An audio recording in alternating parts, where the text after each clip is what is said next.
Hello and welcome to eLagan Whiteboard Fridays, where we look at various tax and compliance related issues in a user-friendly fashion. Today we will look at if you are trying to set up a project office in India, then what are the things that you should be knowing and what are the steps to do it. Project office is typically a setup for a very specific project. So if there is a long-term big project that you are working on, and if you want to open an office to facilitate implementation or execution of the project, then typically project offices are set up. So to setting up a project office, you need an approval from RBI, except if there are certain conditions defined. If you meet any of them, then RBI approval can be avoided. So those conditions are like if the project is funded directly by the foreign remittances. So all the expense for the project, if it is funded by foreign remittance, then you don't need an approval from RBI. Or if the project is funded by a bilateral or a multilateral international financing agency, so things like say World Bank or Asian Development Bank or something for which the Indian government or as a region, if we have entered into an agreement where these agencies are allowed to fund various projects in India, then and if your project is being funded by any of these agencies, then RBI approval is not needed. Even an Indian company can award you a project, a big project, and you may have to open an office here in India.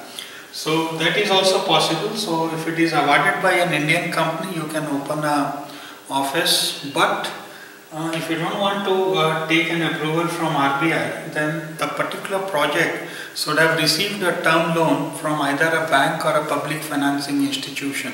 So either of these bodies should be investing or giving a loan into the project. If that's the case, then you don't need an RBI approval to open up a project office in India. Or even if your project is approved by appropriate authority. So appropriate authority here means, say for example, Highway Authority of India, NHAI. So if they have awarded you a project to build some highways and some long-term infrastructure project, then if you have an approval from the appropriate authority, then again you don't need an RBI's approval. So apart from this scenario, and these all conditions are or conditions. So if any of these suits is applicable to your project, then you can actually open up a project office in India without an approval from RBI. Otherwise you'll have to take approval first and then start the office. So once the approval from RBI comes, or if RBI approval is not needed, then you go and register the company with Registrar of Companies, take up various licenses, whatever is needed, for example PAN, TAN, professional tax, depending on your project requirement, it could be service tax, VAT and all.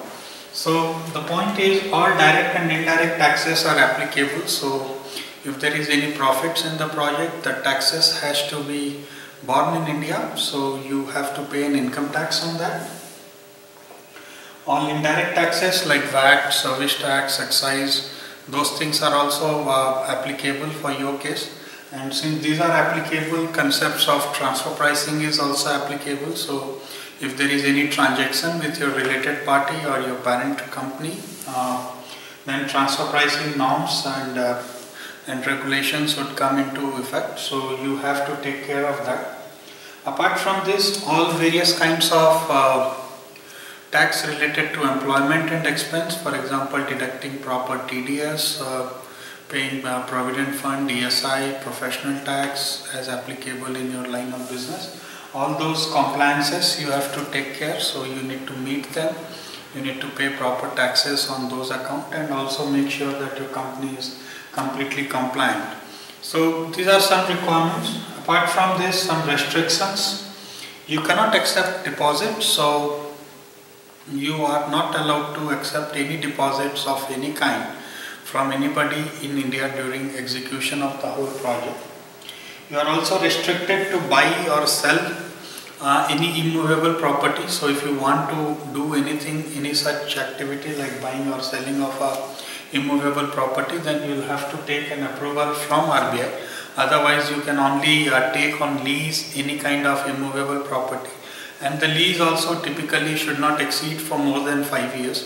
If you want to take a lease for more than 5 years, then also again you will have to take an approval from RBI. So it's not just buying, selling, even transfer of goods or transfer of immovable properties and stuff is also restricted.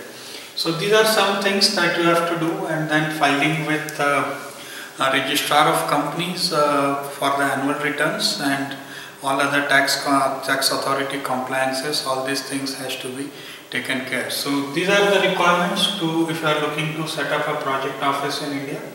That's it in eLagan Whiteboard Friday today. Thanks for attending the same. Feel free to drop us an email at support@elagan.com or check out our knowledge base at elagan.com/kb.